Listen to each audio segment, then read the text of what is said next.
जय सिया राम।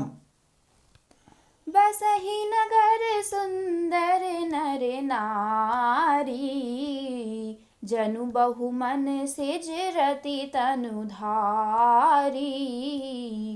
तेहि पुर बसई शील निधि राजा, अगणित हय गय सेन समाजा। उस नगर में ऐसे सुंदर नर नारी बसते थे मानो बहुत से कामदेव और उसकी स्त्री रति ही मनुष्य शरीर धारण किए हुए हों। उस नगर में शीलनिधि नाम का राजा रहता था, जिसके यहाँ असंख्य घोड़े, हाथी और सेना के समूह यानी टुकड़ियां थे। सत सुरेश सम विभव विलासा, रूप तेज बल नीति निवासा। विश्व मोहनीता सुकुमारी, श्री विमोह जिसु रूप निहारी। उसका वैभव और विलास 100 इंद्रियों के समान था। वह रूप, तेज, बल और नीति का घर था।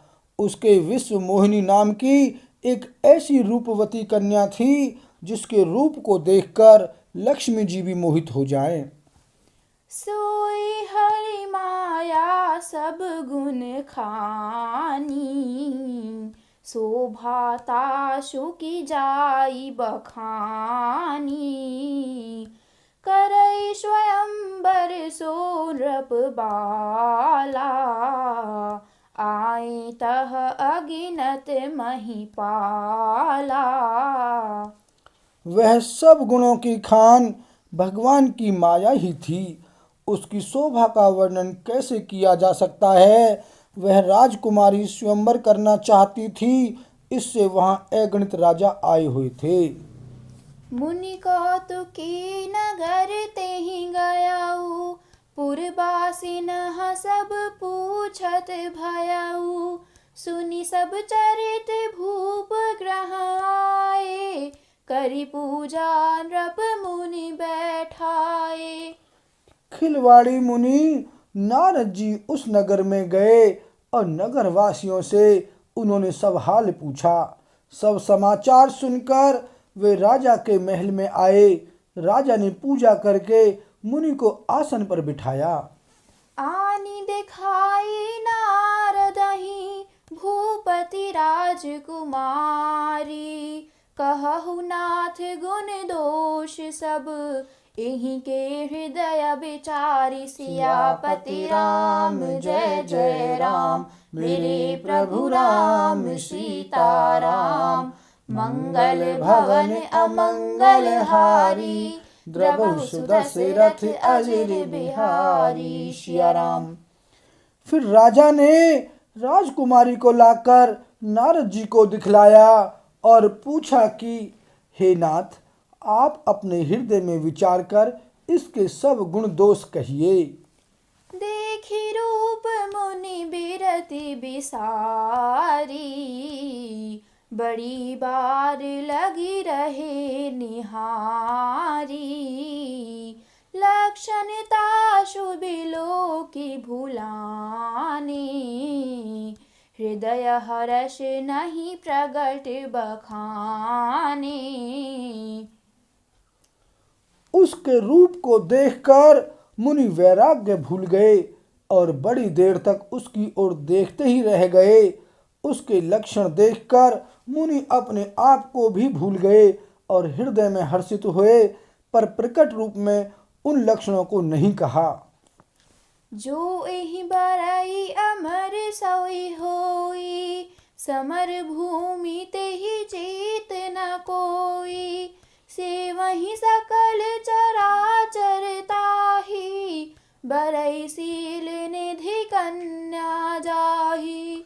लक्षणों को सोचकर वे मन में कहने लगे कि जो इसे ब्याहेगा वह अमर हो जाएगा और रणभूमि में कोई उसे जीत न सकेगा।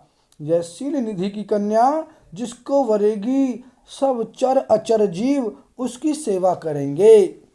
लक्षण सब विचारे उर राखे, कछुक बनाई भूप सन भाषे सुता सुलक्षण कही नृप पाही नारद चले सोच मन माही। सब लक्षणों को विचार कर मुनि ने अपने हृदय में रख लिया और राजा से कुछ अपनी ओर से बनाकर कह दिया।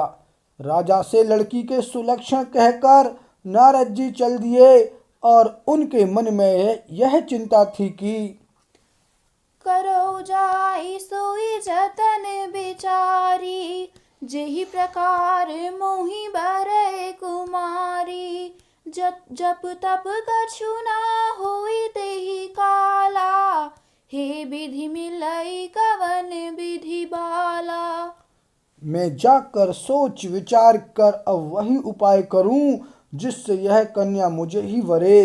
इस समय जप तप से तो कुछ हो नहीं सकता। हे विधाता, मुझे यह कन्या किस तरह मिलेगी?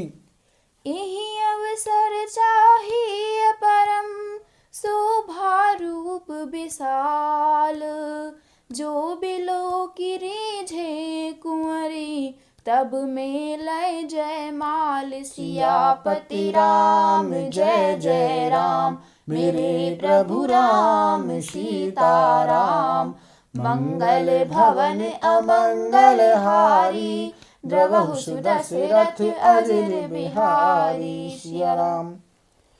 इस समय तो बड़ी भारी शोभा और विशाल सुंदर रूप चाहिए जिसे देखकर राजकुमारी मुझ पर रीझ जाए और तब जयमाल मेरे गले में डाल दे। हरि सन मांगो सुंदरताई होहि जात गहरू अति भाई मोरे हित हरि सम नहीं को एहि अवसर सहाय सोई हो।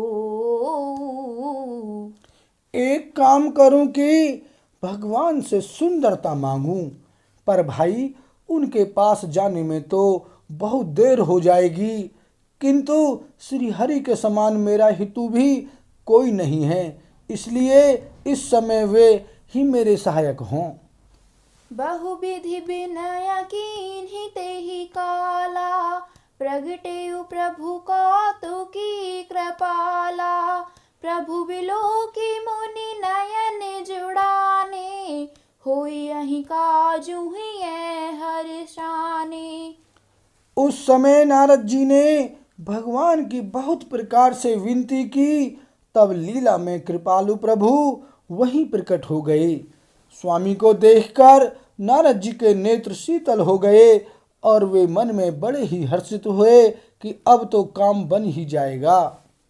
अति आरती कही कथा सुनाई करहु कृपा करी होहु सहाई आपन रूप देहु प्रभु मोहि आन भांति नहीं पावो ओहि।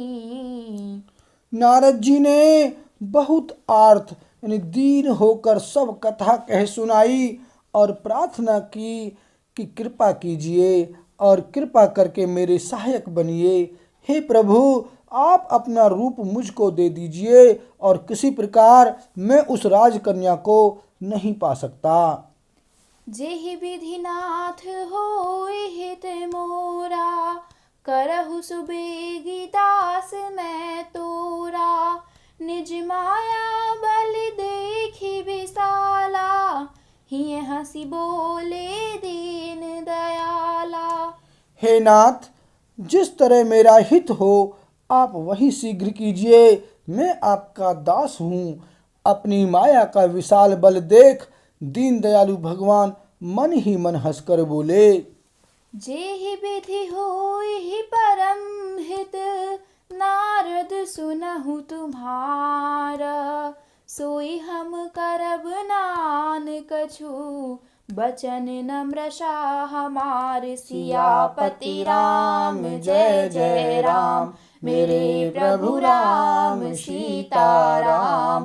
मंगल भवन अमंगल हारी, द्रवहु सुदशरथ अजर बिहारी। सिया राम। हे नारद जी सुनो, जिस प्रकार आपका परम हित होगा हम वही करेंगे, दूसरा कुछ नहीं। हमारा वचन असत्य नहीं होता। बोल सियावर रामचंद्र की जय।